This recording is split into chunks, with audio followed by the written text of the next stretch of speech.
In an era where honor and loyalty were the true measures of a man's worth, the warrior Haldor, whose courage was beyond doubt, found himself ensnared by a treacherous fate. Not by his own will, but due to intrigues festering in the shadows of his clan. He was falsely accused of treason before the Jarl and condemned to death. A destiny he could scarcely imagine, especially at the hands of his own sworn brothers. The Jarl's sword touched his neck, yet the warrior's blood did not stain the icy stones of Scandinavia. He survived, but at what cost? Left for dead in the deep wilderness, where death seemed inevitable, he was meant to become prey to the cold and wild beasts.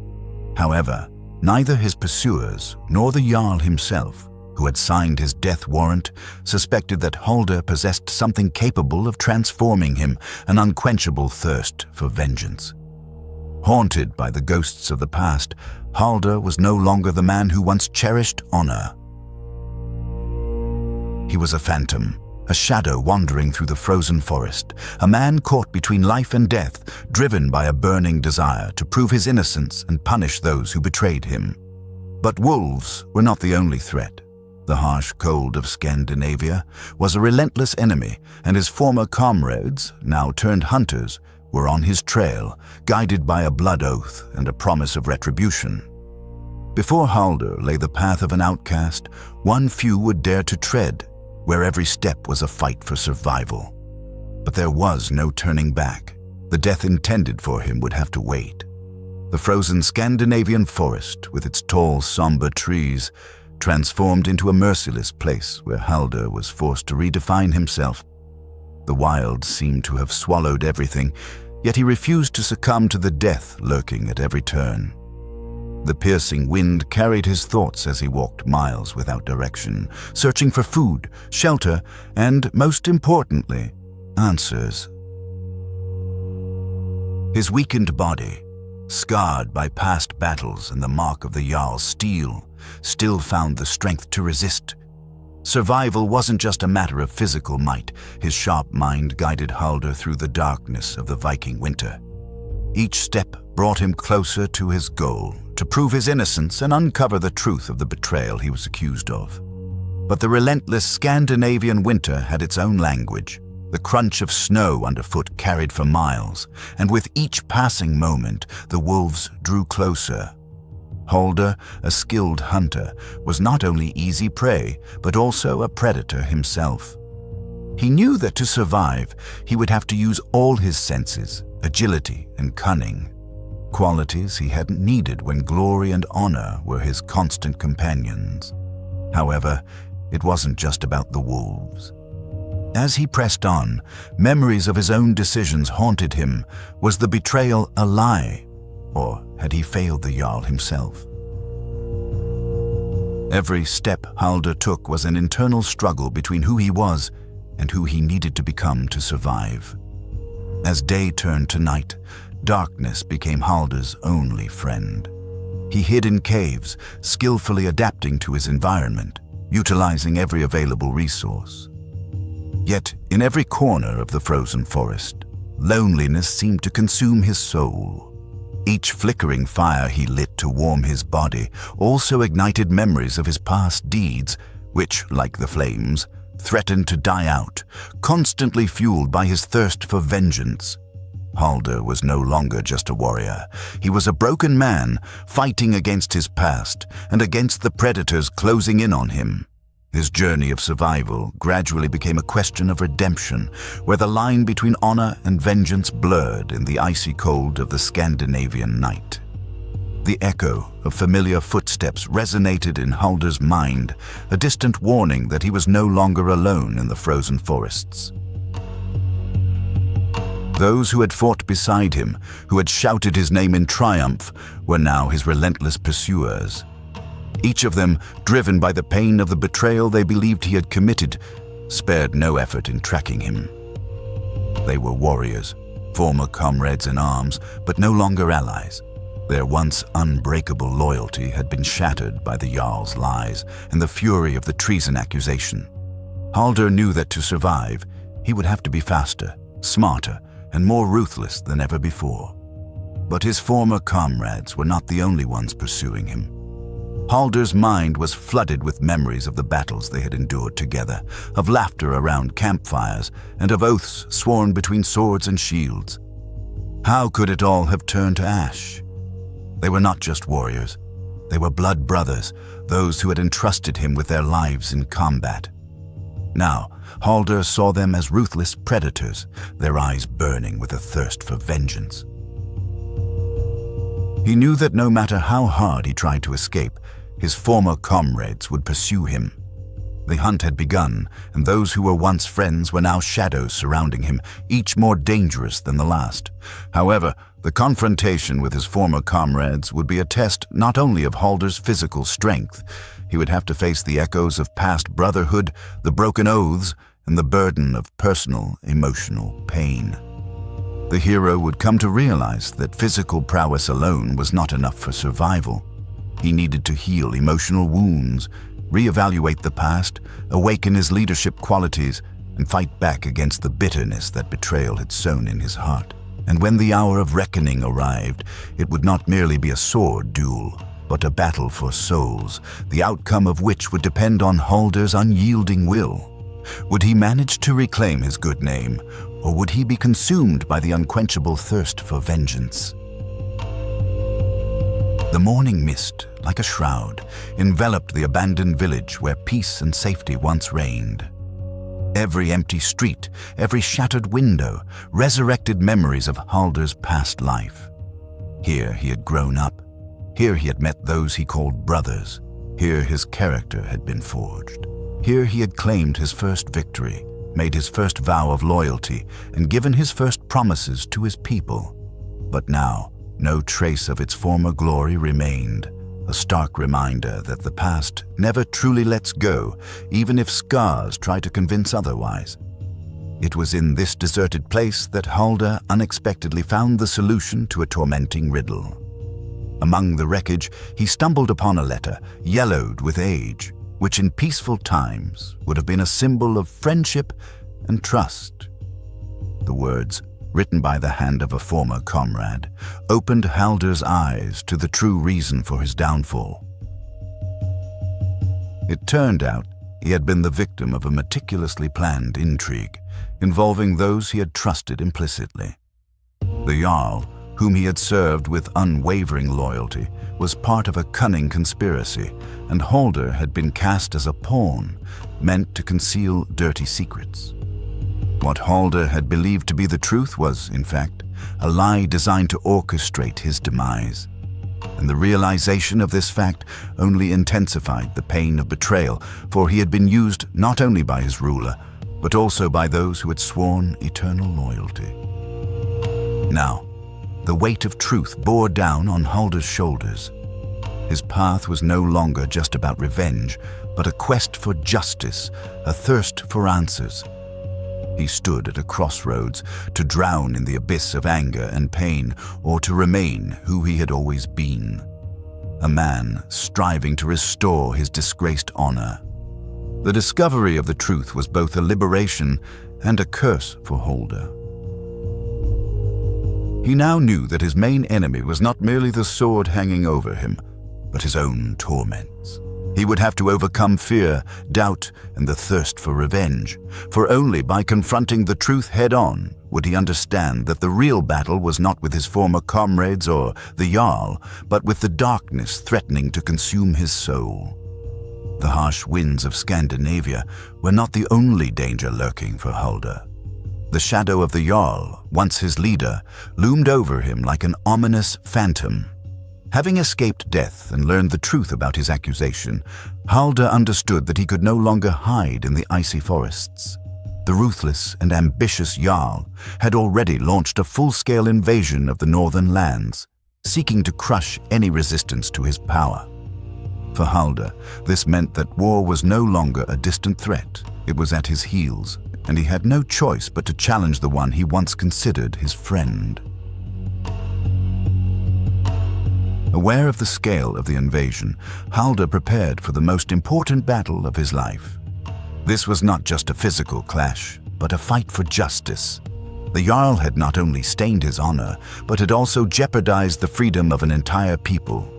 Haldor was now more than just a man betrayed by his comrades. He was the last hope for salvation from tyranny. The fields where he had once fought shoulder to shoulder with his brothers in arms had transformed into an arena for a decisive battle that would determine their future. Haldor had no right to blind revenge, but he understood that the only way to stop the Jarl was to face him head-on. The hour of truth had arrived. Haldor gathered an army of diverse people, former enemies, and those who still believed in his righteousness. Tension mounted as the Scandinavian cold mingled with the heat of the coming battle. Haldor, now wiser and more resolute, would lead his small force into battle against superior enemy numbers. However, the hardest task was not to defeat the Jarl on the battlefield, but to save what remained of his own soul. He understood that by confronting his former leader, he was challenging not only a traitor, but also his own human nature. The price of victory would prove higher than he could have imagined.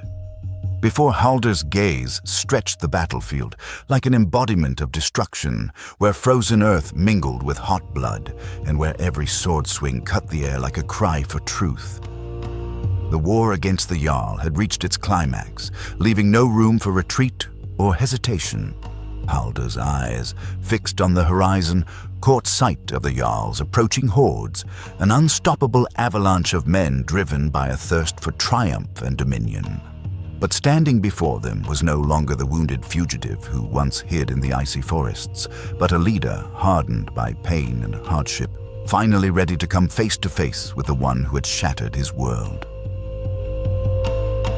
In the deafening roar of battle, the clang of blades and the cries of the dying, the echo of a fierce clash reverberated. Haldor, like a whirlwind, plunged into the thick of the fight, his sword, guided by years of honed experience, mercilessly striking down enemies. Every movement was a reminder of what was at stake. Not just survival, but the justice he had sought for so long. Shoulder to shoulder with him fought his allies, men and women who, against all odds, found the strength to stand by his side, united by the hope of freedom that had once seemed an impossible dream. The icy wind pierced to the bone, but the flame of fury burning in Haldor's soul kept him warm, for he knew this was his last chance to determine his own destiny. However, in the heat of battle, Haldor realized he was fighting not only the Jarl's warriors, but also the darkness that had long tormented his mind, craving only vengeance. He now understood that the true battle was unfolding within himself against the part of his soul that sought destruction. The man once driven solely by rage now fought for redemption. The Jarl, looming in the distance like an ominous shadow, became the embodiment of everything Haldor despised: betrayal, lies, and manipulation. Their final confrontation was not merely a physical struggle, but a clash of values where Haldor's sword was the only weapon capable of crushing the enemy's tyranny. The battle was not easy, but the price of victory had never been so clear: freedom, honor, and the return of a lost soul. When the battle ceased, the battlefield fell silent, yet the echoes of the struggle continued to resonate in the hearts of the survivors. Haldor stood amidst the ruins of his former life, no longer broken, but transformed, having learned the true meaning of freedom. The Jarl's death, inevitable and bloody, did not bring him the expected satisfaction. Looking at the fallen body of his enemy, he saw not only the demise of the man who had wronged him, but also the realization that vengeance, however sweet, could not fill the void left by pain. The victory, though deserved, did not bring him a sense of completion. Haldor finally understood that by seeking to destroy his enemy, he had only perpetuated the cycle of hatred that had held him captive. Vengeance, he discovered, was a path of the damned, and he, like many before him, had allowed it to consume him. Gazing into the distance, Haldor felt the heavy burden of his legacy. What once seemed a journey dictated solely by hatred and a thirst for retribution now appeared as a lesson about human nature and true courage. Vengeance, he found, is like a flame that only burns the one who carries it. Embarking on this path, wounded and betrayed, he did not know that his true enemy was not the Jarl nor his former comrades, but the fear of being merely a man broken by pain. Now that the battle was won and peace was slowly returning, Haldor found himself at a crossroads. The world around him was changing, and he, a man who had walked through his own hell, had to decide what to do with what remained of his life. Haldor's legacy would live on not only through his struggle and victory. His true strength now lay in the example he set for those who still wandered in darkness. Once a broken man, a prisoner of his own rage, he became a leader whose story of resilience was meant to serve not as a tale of vengeance, but as a reminder that even the damned can find redemption. He left behind a legacy not of hatred, but of freedom attained through inner strength. And as he left the ruins of the battle, he saw a new path opening before him, a path where true victory lay not in the death of his enemies, but in the rebirth of his own spirit. Under the weight of his experiences, Haldor faced a choice that could define the rest of his life. After battling betrayal, vengeance, and regret, he had finally reached a point where peace, though distant, seemed attainable. But what was peace for a man like him? Long consumed by a thirst for revenge, Haldor now understood that the true task was not to defeat the last enemy, but to find serenity in a heart that had been torn apart so many times. The final battle against the Jarl was not the only war he had waged. He had fought his own inner demons, a soul wounded by pain and loss, and now, having left the battlefield behind, he faced a new struggle, the struggle for inner peace. Haldor's ultimate choice lay not on the battlefield, but in the depths of his soul. He had to decide whether to follow the path of restoration or to lose himself in the ruins of the past. Many, after enduring so many wars and betrayals, were lost in the emptiness of eternal vengeance. But Haldor did not want such a fate. He yearned for something more. The choice he was making now was to be the last war he would ever fight, a battle against his own nature, the very nature that had initially driven him to seek revenge. He knew that peace would not be easy, that it would not be found in victory over an enemy, but in reconciliation with himself. For this, he would need courage, more courage than he had ever shown in any battle. Haldor's gaze, fixed on the distance, reflected deep contemplation of the events that had led him to this threshold.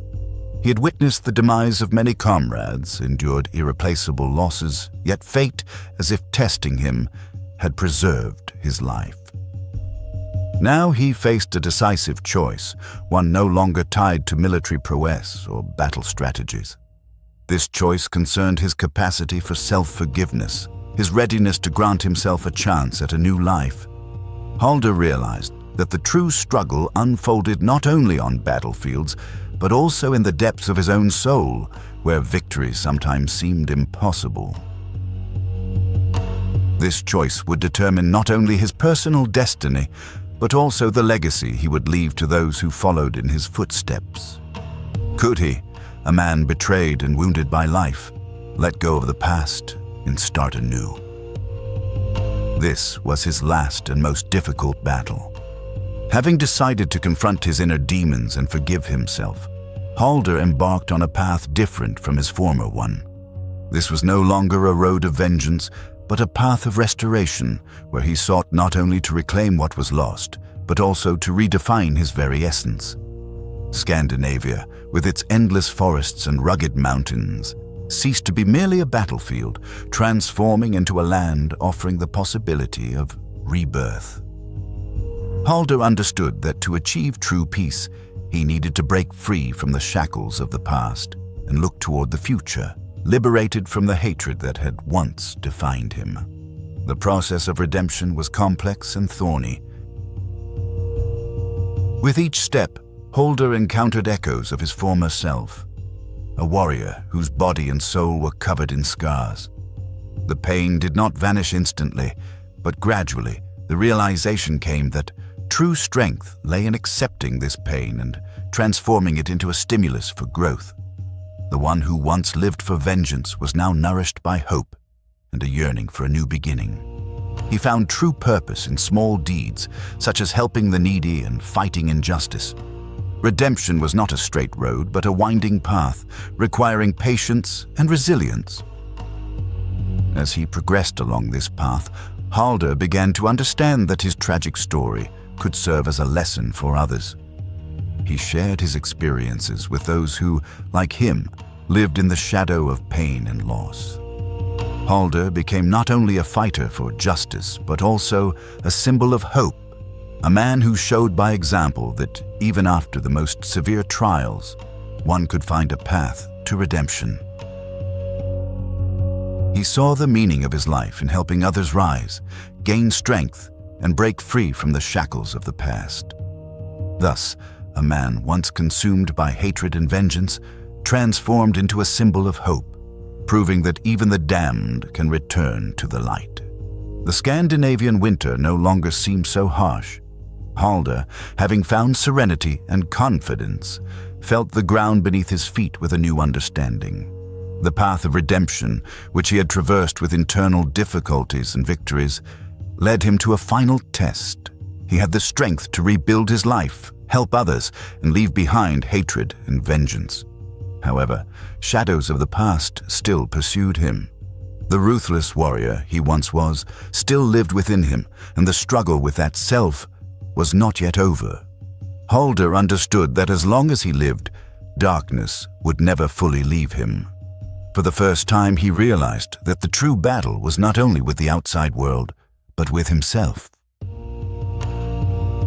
Preparing for the final stage of his journey, Haldor returned to the village where it all began, the place where he had sworn revenge, where promises of blood and honor had become a burden. The frozen land seemed quiet and desolate.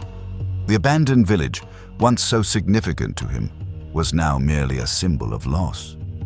But Haldor returned not as a lost and embittered man. His mission was not to destroy, but to save. However, the village was far from safe, as he remembered from his past. Haldor's return evoked distrust among the residents, who saw him not as a savior, but as a ghost of the past.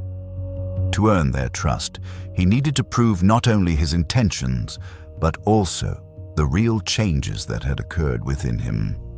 Haldor's main lesson lay not in winning external battles, but in winning the hearts of those who had witnessed his fall. He had to prove he was worthy of the lost trust, and the only way to do so was through actions, not words.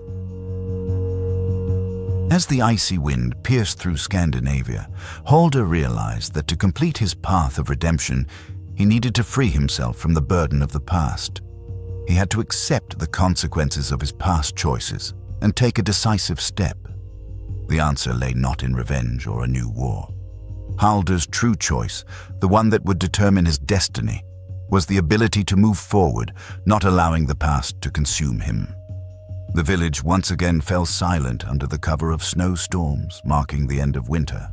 Haldor, who had once arrived in these lands consumed by a thirst for retribution, now carried a different burden. It was no longer the weight of rage that had propelled him forward, but the weight of decisions made and the necessity of reviving what was lost. He stood before what remained of his former dwelling. The fields, witnesses to his youth, were now scarred by time and bloody battles. However, that incinerating flame no longer burned in his heart. There was no longer a desire for destruction, only a keen wish to find peace with all that had been lost. The settlement, with its crumbling structures and wary inhabitants, observed Haldor's return with tired eyes. He no longer sought loyalty, but recognition of his transformation. In his interactions with those who remained, he realized that true change originated within his inner world. His words no longer spoke of battle victories or the blood of enemies. but only of the internal struggle he had finally managed to overcome. The ferocity that had once consumed him gave way to calm acceptance, and vengeance, long the driving force of his existence, lost all value. Haldor transformed from a man seeking retribution into a man offering forgiveness, first and foremost to himself and then to everyone around him. But the hardest test was yet to come. After the war ended, when the Jarl was vanquished and the last sword plunged into the earth, Haldor faced a choice: to leave wherever the wind carried him, or to stay and lead those who, like him, sought restoration. The decision was not easy, yet Haldor understood that his true destiny, his last battle, would be more difficult than any physical fight. He voluntarily took on the role of the leader his land needed, not by force of arms, but by the strength of his life's journey. He understood that true leadership is born from self-awareness, from acknowledging one's own flaws and weaknesses, and from the ability to lead others to peace and rebirth. During the final ceremony, with all eyes upon him, Haldor swore an oath that the cycle of bloodshed would not be repeated. With peace attained not through military victory, but through inner transformation, Haldor looked to the future. The man once led astray by revenge now found himself on a path of healing and restoration. The legacy he left behind was not that of an invincible warrior, but of one who managed to confront his demons and emerge stronger. He was no longer the man who wandered the icy forests of Scandinavia, but a man who had become a beacon of hope for those who believed that even in the darkest times, there was a chance for redemption. And so, Haldor continued his journey, no longer as a condemned man, but as a free man, free from his past, from the shackles of hatred, and from his unquenchable thirst for revenge. He found peace not in external victories, but in the harmony of his inner world. And in the end, he was remembered not for his battles and triumphs, but for his ability to self-restore and bring light where darkness reigned.